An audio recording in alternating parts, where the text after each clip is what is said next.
Good day, Warhawk fans. We're glad to be out here at Warhawk Field as we get set for another ULM baseball season. I'm Nick White along with ULM head baseball coach Bruce Peddie, and we felt it'd be good to come and talk to you guys about the upcoming season. And I know we're all excited, Coach.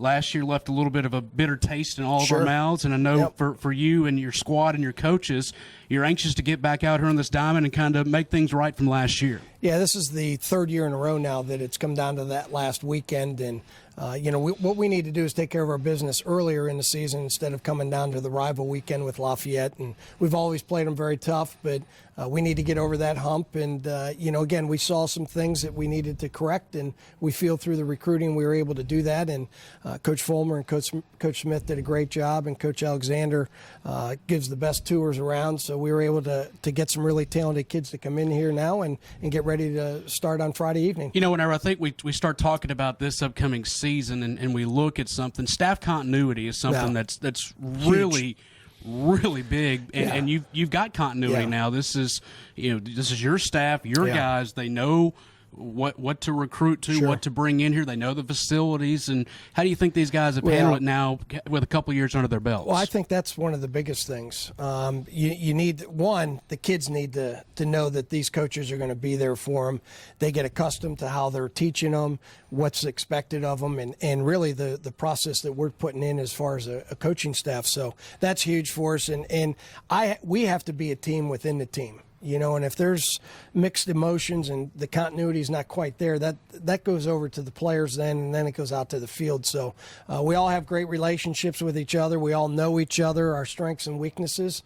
We come to meet every morning and kind of know just what we're expected of each other, and been able to do a real good job. Those guys have been great on the road, and and then they're just great teachers of the game. So it's fun to watch those guys. And I take care of the catching, and Coach Alexander does the outfield play, and Coach Fulmer's always doing the infield, and Coach Smith with the pitching. So it's been that way now for 2 and 3 years together, and that does make a big difference. Well, let's start talking about your team just a little bit, and let's first your line. It's a line. I don't know how many times in our pregame interviews we say it. It starts on the bump. Yeah, and it will, once again, the season and the success of this season will be determined by how well your pitching staff holds up this year. Yeah. And I know with the way that this one individual pitched at the end of the year last year, we were all so impressed with Keegan Curtis. Yeah. You and I were at an event a couple of weeks ago, and you were talking to a group of Warhawk supporters and talking about how he's got the attention of the scouts. There's going to be a lot of folks watching him pitch,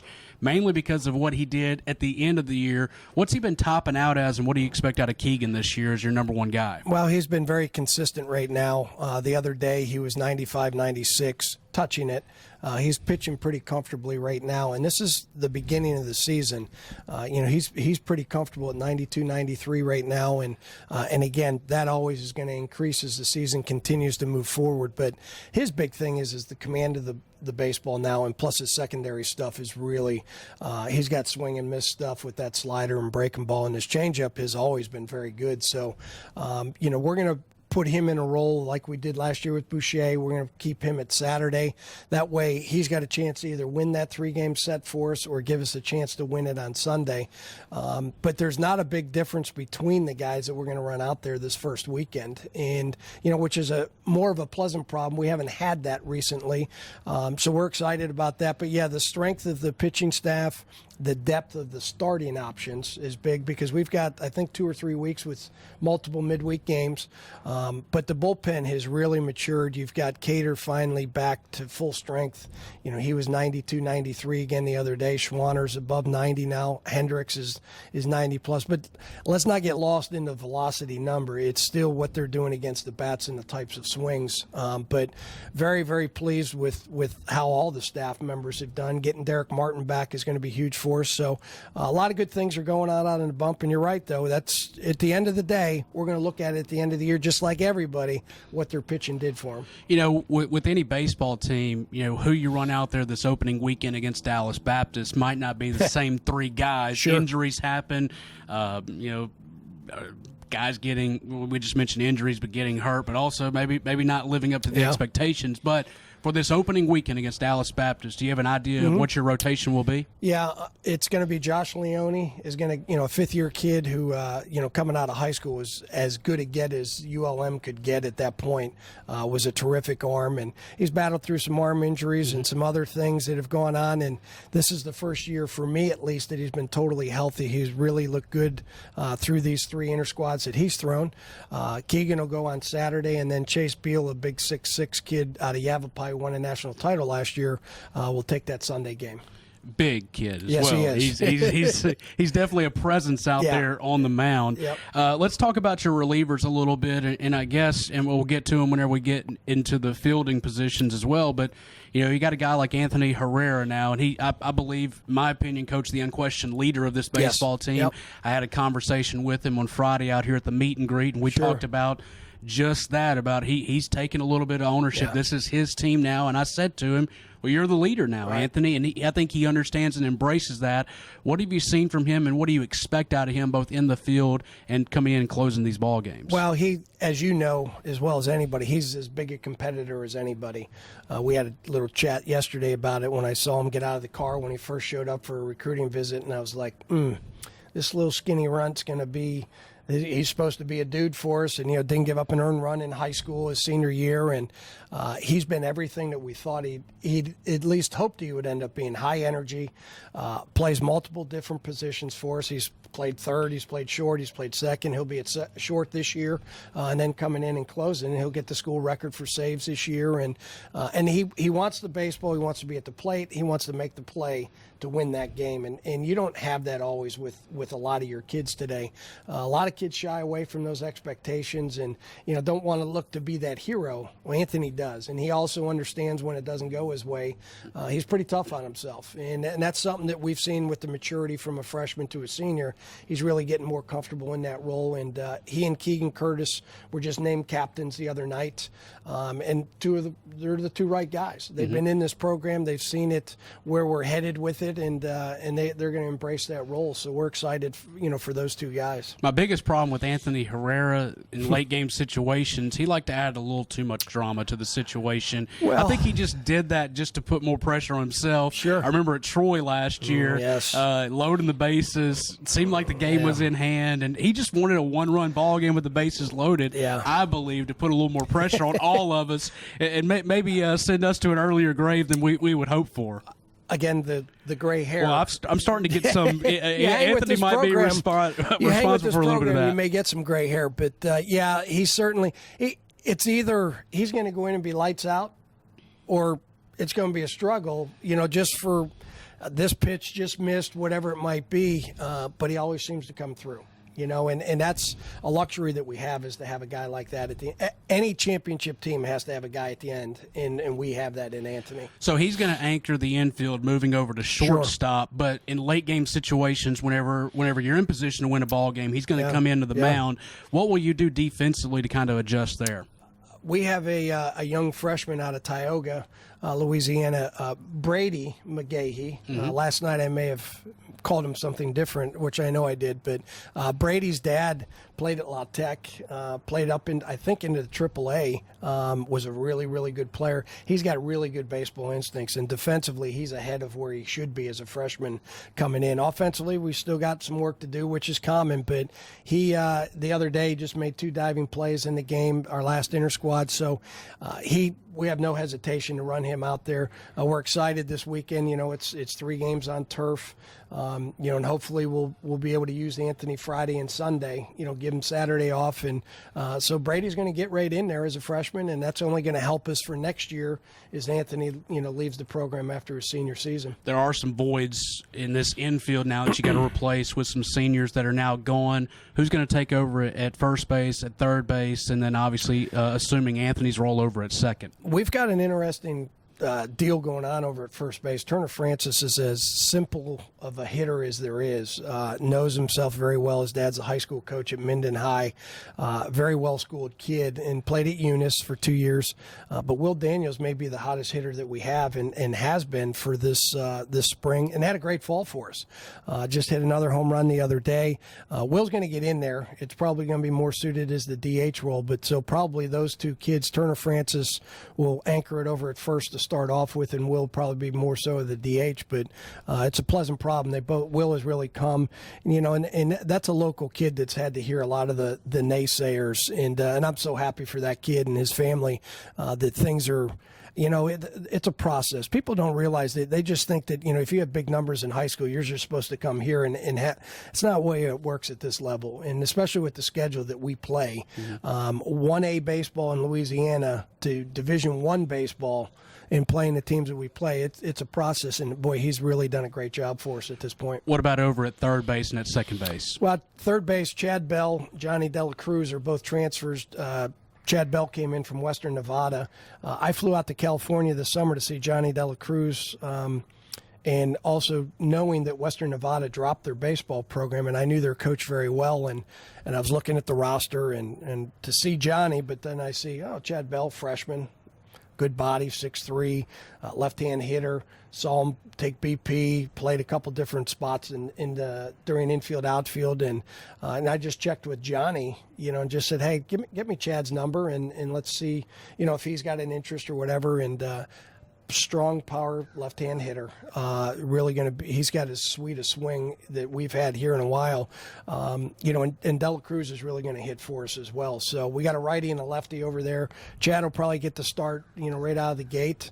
But both of them can handle the hot corner, and both of them are going to bring some offensive punch. And then Barefoot at second base, yeah, is that Brian Barefoot? Barefoot and Buckman are still battling things out. One does a little bit better in this area, and one does a little better. So they're both going to get their opportunities. They're both been great kids, and you want that type of kid out there. And working with Anthony, it's pretty simple. He's going to be around the bag and give you a good feed and everything. So your job's pretty easy. Just catch the ball, get rid of it. So they both have done a very good job, and being over there full time. Buck was a high school shortstop. Barefoot was a high school shortstop. So they flipped over to the other side of the diamond, and they've handled it very well. I'm Nick White, along with ULM head baseball coach Bruce Peddie, and we're taking a look at the upcoming season for ULM Warhawk baseball. And as we continue the preview position by position, let's go behind the plate. And whenever we ended the year last year, it was kind of assumed Spencer Hemphill would be the guy, but as luck would have it, or bad luck would have it, he ended up with a knee injury. And then once you got in there for his surgery, it ended up being a little worse. It's not an ACL, but it was a little worse than what the doctors had anticipated. So his recovery time has been a little bit delayed. What can we expect out of Spencer? Will he be able to go Friday night to start the season? And if not, who will be some guys that will be going behind the plate for you? What's today, Tuesday? Today's Tuesday. I 72 hours away almost from first pitch. Yeah, I'm going to probably say no, he won't be able to go. He's really close. He's catching now, he's squatting, he's blocking center balls to the left, but to go to the right, that's just the knee, and it's still kind of catching a little bit. So, but he's swung the bat very well. He's been hitting and getting in. He's not a great runner to begin with, so I just tell him hit it over the fence. But he's had a really good spring as he's come back from that injury, because that's a lot of time off not swinging. But he's getting real close. Casey Oliver, a junior college kid out of the Chicago area. He'll man, to start the season behind the plate for us. Jimmy Versace is a freshman, actually a post-grad kid from IMG over there in Florida, and he's done a good job, really, and a big, strong offensive hitter for us. And you got the local kid from Washita, Tanner Jolly, who's done a real nice job for us. But the main two cogs will be Spencer and Casey as we get Spencer back. And it's the good features is Casey's been in some big games. He was at the D2 Junior College World Series last year. Had a really good series there, and high-energy kid. It's basically Herrera behind the plate, about the same size kid, but tough nut kid, and he's handled it really well and understands where he's at right now with Spence down. He's got to be the guy. Let's go out to the outfield, and you do have some more options there at the outfield position this year. until a couple of days ago, where Cade Stone unfortunately went down with a knee injury. Right. He was one of those veterans that you were going to be able to rely on in there, good solid bat, Sure. and also defensively. So how have you had to shift the way you're going to do things in the outfield now with that injury? Now, with Cade's lower extremity injury, isn't that what they say? Yeah, it's a knee injury. I'm going to be up front. We're hoping he had an MRI done yesterday. We haven't got the results back. We're hoping that it's not as bad as we think it is. He's getting around pretty good, so we've got a little bit of hope. But we had made the decision to move Nate Reynolds from shortstop, the infield, out to the outfield this year. He's probably the best athlete that we have. So we immediately put him out in center to replace Cade, but he was in the outfield anyways. He's done a terrific job, gets great reads on the ball, catches everything. Left field we've got B.J. Finley, a transfer from La Tech a couple years ago. What's it, from Bernice, I think? Played at Ruston High. Yeah, and can really run, left-hand bat, strong as an ox. Gino Marucci transferred in from the University of Houston. And Cade Harper will probably be over in right with Tyler Cox. So we kind of had two at each spot, with Cade going down. Nate's going to fill in fine just out there in center field. Cade Harper brings that other strong left-handed bat. BJ can really run with some power. Cox is just, as you saw last year when he literally tried to run through the wall, big, strong kid. And so we're going to have to see what the best situation is and how they take it, game by game and see who's out there. But, it'll be interesting. The great feature for us this year is there's been a lot of competition. And it's keeping everybody on their toes, and that's certainly a good thing for a coach. It's a 56-game slate, and it's very tough. It opens up this weekend against Dallas Baptist, then you'll come home for 4 with McNeese, and then a 3-game set against Southern Illinois. And then you go through the rest of non-conference, and you look at some weekend series at Alabama, at UAB before you start up league play. I don't know who made this schedule, Coach, but might want to have a talk with them, say, might want to ease up on this. But in all seriousness, I understand what you're doing with this schedule. You want to challenge your guys. This league is very good, right, and you can win some of these games in non-conference. You can set yourself up where this is not a league where you have to win the conference tournament. You can get an at-large bid, as been evidence over the past few years. Yeah, it certainly is challenging and things. And again, if you look at it, this Dallas Baptist has been very good. Same coaching staff. Dan's done a great job there, and it's fun to coach against those kids in that program. You go to week 3, with Alabama. Obviously we know Goff. I know Terry Rooney, the associate head coach, very well, but that's a coaching change. So there's some things there that they're trying to get adjusted to a new coach. So that's not always the easiest thing. UAB, that's a series that's going to be a fun one for me with Ron Polk as still there, the volunteer coach who I work for with Team USA, and just as great a baseball mind as there is. But in week 2 though, Southern Illinois is picked right behind Dallas Baptist and has 3 pitchers that all 3 of them have under 2 ERAs coming back from last year. So, the one feature is maybe it'll be 85, 90, and they won't be able to handle the heat. But, right. The way the weather's been so far, maybe so. Know. But so it is. It's certainly a challenge. And then some of the midweeks, with La Tech twice and Ole Miss twice and Arkansas twice, and you got McNeese coming in here with, being a Southland and in-state school. So we've certainly challenged ourselves, and I've looked at it over and over again. And, again, sometimes just because of where we're located, those are the games that you have to play. It's not like we're in the southern part of the state where you've got your Nichols and Southeastern and McNeese and Southern and, New Orleans and Tulane. We just don't have those opportunities, so we've got to play these type of games. And but this is what this group wants to do. They feel confident in themselves, and they enjoy playing the challenging schedule and being in some of the best college baseball venues. And speaking of those venues, you'll take a trip up to Oxford at the beginning of May to play 2 games against Ole Miss. Early in the season, you'll take a trip up to Baum Stadium to play Arkansas, a couple of games. We remember what happened in Little Rock last year, but these guys will get up for those ball games and just beautiful baseball venues that your team will get a chance to play in. Yeah, and I think the $52 million one that just opened up last year at Alabama is equally a pretty good facility. But and you see what's going on in our league. I mean, Lafayette's $22 million, Coastal $25 million a year ago.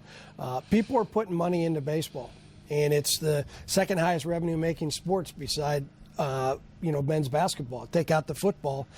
So you've got your regionals. They got Smart added to Super Regional. That's another weekend of games, and then obviously Omaha is always filled, and so again, it was a great thing that we were able to add Coastal to our league. That's going to increase the multiple bids coming into the NCAA tournament, and certainly that's not an off weekend. I'm sure of that. They're very well coached and have some of the best talent in the country, and that's certainly going to add to our league. And let's talk about the league for a moment. This league is really strong. The way this season closes out, now you've talked to your team about this.